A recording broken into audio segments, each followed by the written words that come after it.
Hi Chloe, tell us a little bit about yourself. Hi, my name's Chloe Duff.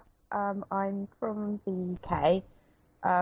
I have been involved in democratic education for quite some time. I was a student at a democratic school in England from 1995 until 2000. Um, and after leaving school, I had various jobs, not so much connection with democratic education, but ended up going to work at a democratic school as a staff member, and then organising the IDEC-EUDEC conference in England in 2011. And I was on the UDEC Council for a few years, and now I'm the coordinator of UDEC. So quite quite heavily involved now.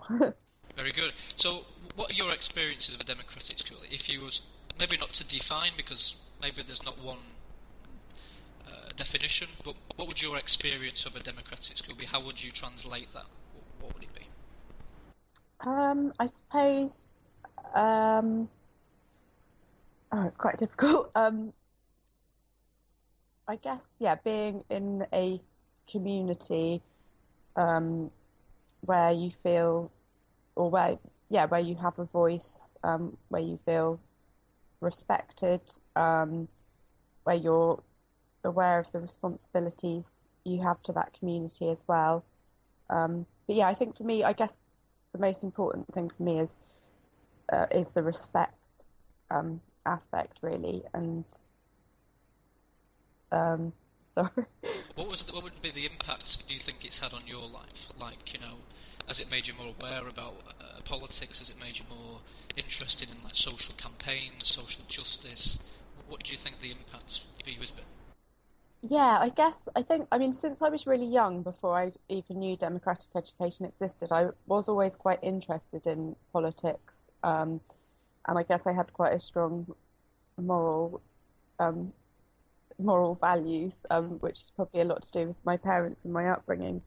Um, but yeah, I think probably sort of I was 11 when I first started to democratic school, and being 11 years old and actually being able to kind of speak out in a meeting and voice my opinion and being listened to, I guess, yeah, I guess after leaving school, it made me aware of what rights I suppose had in society, and I didn't feel afraid to express my opinions about things or kind of stand up for something if I thought it was wrong. Yeah, but I'm not saying that could well have been the same if I'd stayed in regular school as well. So Well, it's a lot to do with my upbringing, I, but I don't know if you've ever, I'm assuming you have, asked your parents over the years, what was the motive for why you decided, or your parents decided to, um, this idea started that you wanted to go to a democratic school? What was it, mm, standardization in testing? Was it competition in schools? Was it privatization, marketization now as we're seeing in the UK in schools? What were the driving forces, would you say? I'd say the main driving force to start off with was it was more to do with my older sister who she was really unhappy at school, and yeah, she'd been going to just a regular state comprehensive secondary school, which I'd just started, so I'd only been there for kind of half the school year, and I got on okay there. Found I found things quite unfair, but it was more things I witnessed happening to other people rather than myself. But yeah, my sister was having a really difficult time at school, and I think my parents just really wanted to find an alternative for her, and they had home educated her for a very short time, but I think they wanted they didn't want her to kind of be isolated just at home with them. So that was kind of what led my parents to kind of look for an alternative, and then they came across. I mean, they looked into other alternatives as well, but I think the democratic school appealed to them more, and yeah. So you now work for UDEC. How many of these types of schools have we got throughout Europe and throughout the world, and what sort of aims and objectives does UDEC have as an organisation? Right. It's hard to say exactly how many democratic schools there are throughout the world. I know in Europe I mean, we probably at the moment we're just working on membership at the moment, just sort of finalising our member numbers. But I think we've probably got over 50 member schools which are democratic schools around Europe. But there's going to be more than that exist that we're not kind of linked up with yet. So yeah, it's really hard to say. I mean, I can say for sure that I'd say there's over 100, but it's not really a huge amount in Europe, not compared to, I think, other countries. I'd say there's a lot more in other countries around the world. Even in South Korea, we were there for a conference, and it's thought that there's possibly up to 300 democratic schools there, and they might not fit the exact definition of what some people would call a democratic school, but yeah, alternative. Yeah, it's hard to say, but that's something that I'd like to work on, or that I am working on, is kind of just reaching out to more and more groups and schools and people that are doing things and linking them up, because I think that sort of gives the whole movement more strength. Yeah, and sorry, what did you ask about? So the other question was what are sort of the aims and objectives of IDEC? What does IDEC do? Who's involved? Yeah, okay. Well, IDEC primarily it's a network of individuals, schools, school startup groups, and organisations from around the world that are working to support and promote democratic education in Europe. So IDEC is quite a young organisation. It started because a group of people met at an IDEC in Berlin in 2005, I think it was, and they came together and were really inspired by what had taken place at the IDEC, but wanted to start an organisation that was kind of working throughout the year in between conferences, specifically focusing on the sort of European issues. It's illegal in quite a lot of European countries to start democratic schools. It's illegal to home educate in some European countries. So yeah, they wanted to really focus on supporting these projects and groups in Europe. And yeah, that group kind of grew, and they put on the first IUDEC conference, which was in Leipzig in 2008, which was very successful, and lots of people came along to that. And since then, the IUDEC was registered in Germany as a non-profit organisation. We're funded entirely by membership fees, so individuals, schools, organisations and startup groups will pay a fee to be a member of the organisation. It's run completely democratically, so we have the guidance document, which is like our sort of constitution, which can only be changed at an annual general meeting where all members are invited. And then the members elect the IUDEC Council every 2 years, and they have certain powers. They can't change the constitution, but they have certain powers to run the organisation in between AGMs. And then I've recently, the first paid employee that we've had, because it's all been volunteer run up until quite recently. So I work with the council. We're just always working on different projects and ideas, just to try and help more schools start and help the schools that exist. Yeah. Because you sort of alluded already to some of the main issues and trends, and that is one of them being predominantly we're told we live in a democracy, but yet there's very little democracy in the workplace around the world, and there's very little or not much democracy in the majority of schools around the world.